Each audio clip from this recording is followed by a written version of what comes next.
And so lumping feedback into two different categories. There's appreciative feedback, which sometimes we don't do enough of. We think that people just know when they've done a good job. And we have to be as specific as possible also with that appreciative feedback. I remember a time as a sales rep, and my boss would come and work with me for the day. We would have driven around and visited half a dozen customers, and at the end of the day, I would just simply ask, so Bob, what do I need to be doing differently? How can I improve? And he would say something like, oh, Margaret, you're doing a great job. Just keep doing what you're doing, and he'd get in his car and drive away. And I would think that's just not enough. If he thought this was a good day, and I didn't think it was my best, is this all the better I have to be? And so I would then got into the habit of asking him more specific questions. Like, what specifically did I do well today? What do you think I could tweak a little bit? What are you seeing other sales reps do that you wish I would adopt? And so then he was able to give me much more clear and direct feedback because my question was a different question to him. So be thinking about how you need to ask for feedback. I think earlier we talked about this in the insightful learning. You know, if you're not getting feedback, you need to ask for it. But as supervisors, we need to know that giving appreciative feedback can be just as important as giving developmental feedback. I even told your exact story, so they heard that twice. Oh, they heard Bob's story? Sorry about that. Did she tell it right? All right. I hope I did. She's been listening a lot to it. So. All right, and so obviously developmental feedback is the situation where there's some behavior, activity that needs to be changed in some way, tweaked a little bit, or maybe it's a more dramatic change or improvement that needs to be made. As you work through someone's life cycle, let's say at this company or really any company, but specifically this chart is in your book, and it also outlines all the opportunities that you have as a supervisor throughout someone's career to have conversations with them. And surprisingly enough, it starts all the way back at sourcing. When you decide that you have an opening, how are you writing the job description? How are you deciding what the type of person is that you're going to be looking for? And how you write that job description and get ready to post it and interact with HR, because it is important that HR be involved in that process. As you interact with them, you already are starting to have a conversation with the person who's reading that and deciding whether or not they want to come and work for you specifically and for this company. So then you go through, obviously now you're going to be assessing them, you're going to be interviewing them, and now there's that face-to-face or more direct conversation. You're laying the groundwork for what your relationship may be with that person, and they're having a conversation with you, which now gives you the opportunity to decide, is this somebody that I feel I can develop into the type of employee that we really need here?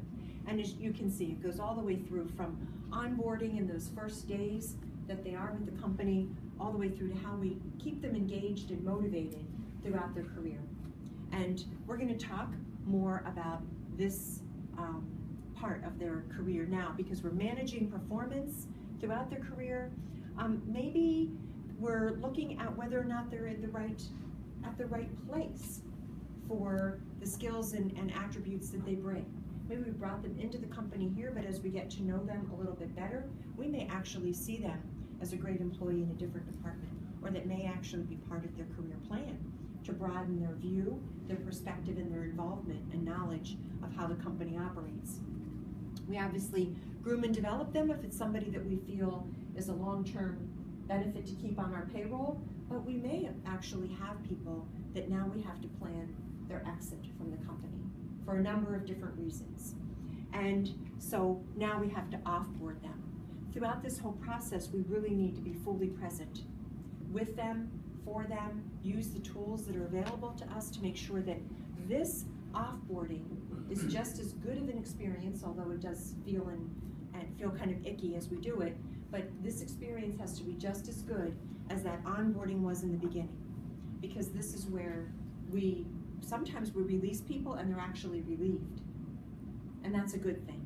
They know that it wasn't the right place for them, but we also know that there are people that leave and maybe dissatisfied or upset. We can have that relationship as they're leaving be a good one, and then what they post on social media may not be as negative as it could be if that offboarding process wasn't a good experience. So there are a couple different models, and we're going to share two with you today that can help you give feedback, because we know that sometimes it can be kind of tough, and sometimes we don't really know what exactly we need to be saying to people during the feedback process. Anybody familiar with the sandwich model? Yeah? No? Can you describe it real quickly? Just giving good feedback and the negative and the good, so they lose kind of the message. Exactly. So what she's describing is something like, so Sally, I'm really pleased with the way that you've been filling in all that paperwork and hitting our deadlines so that we can report the processes and the procedures accurately and effectively. That's really helping us hit those deadlines and represent the company or our department really well. However, we've noticed an issue with attendance the past month, and we really need to work on a plan for correcting that. But I also want you to leave here knowing that I'm really proud of the way you've been filling in the paperwork and getting the documents in on time. What do you think Sally heard or remembers as she walked out? That she's doing an okay job. And I guess she mentioned attendance, but it wasn't that big of a deal because she just mentioned in the middle of all this good stuff. So I'm just going to focus on the positive stuff and not really worry about my attendance problem. And so that's the sandwich model. We've got the bread on the top, that's the good news. We've got the meat and cheese in the middle, that's the stuff we need fixed. Maybe we need some special sauce added to that, or a piece of lettuce. And then we've got the good news on the bottom. And typically, our human nature goes to just remembering the good stuff. What we're going to suggest is that you consider, and this is a good visualization, is that open-faced sandwich. So we've got the meat and the cheese and the message that we want delivered. We can certainly use the good message about what she's doing properly, but we would end that statement with, Sally, we have noticed, however, an issue with attendance over the past month.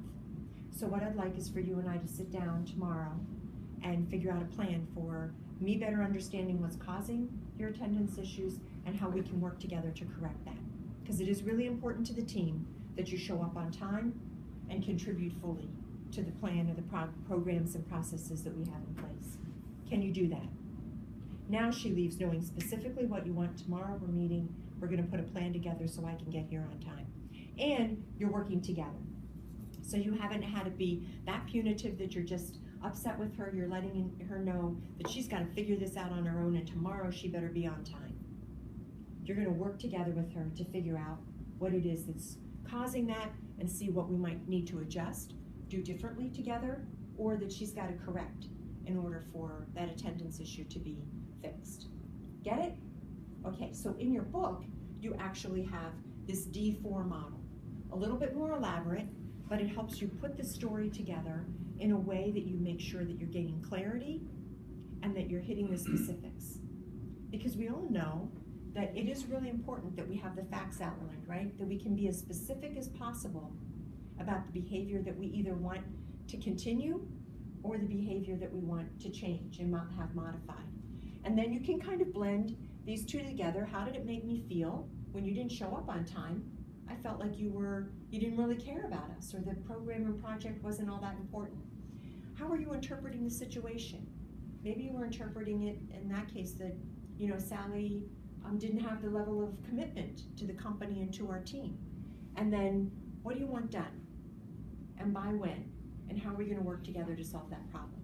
So by following this map, so it's when you do this, the team and I feel, the meaning we place on this, so this may be the opportunity for that employee to correct the perception that we have of their behavior, and then this is what you'd like to do.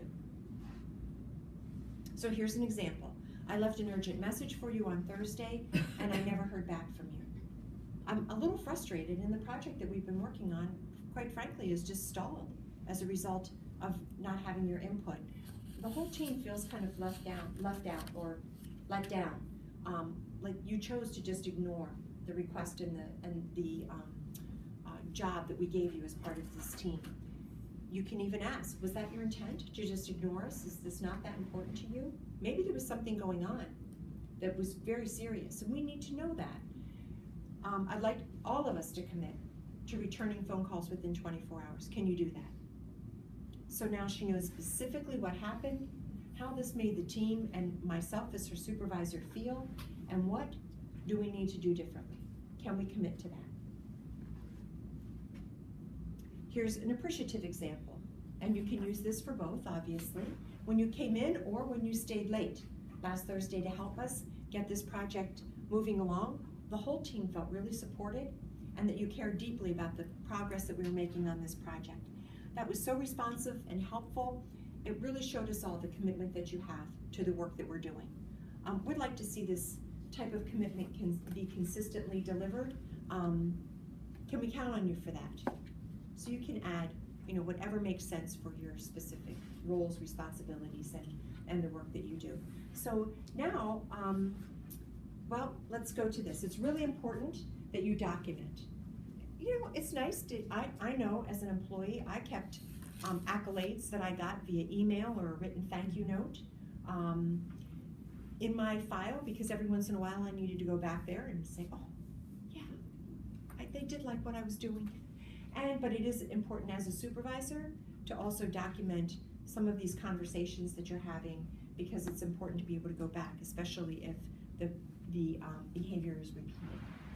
As an example, if Sally, we sat down and we developed that plan, and so for 3 weeks she showed up on time, she was really doing very well, and then all of a sudden dropped off again.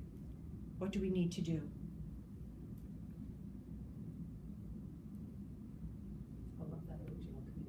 Pull up the original communication, maybe even if you have a documentation of a plan that she agreed to 3 weeks ago, and bring that to her again as quickly as possible.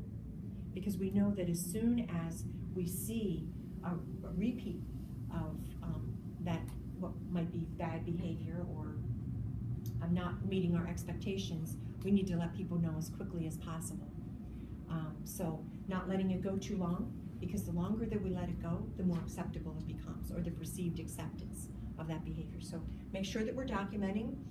Also, this does help distinguish between what we may just have as an emotional response to something, but it's actually facts and data, right?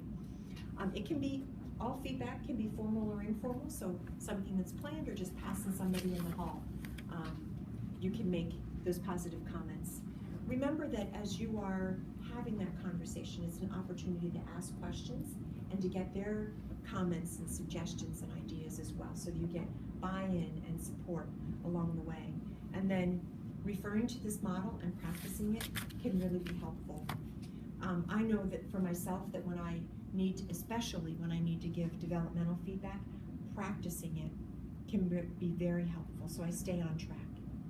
Because have you ever been in a situation where someone is trying to give you feedback and they go all the way around in this long story and they never really tell you exactly what it is that you need to do differently, or that needs to be tweaked, and you walk out feeling a little confused?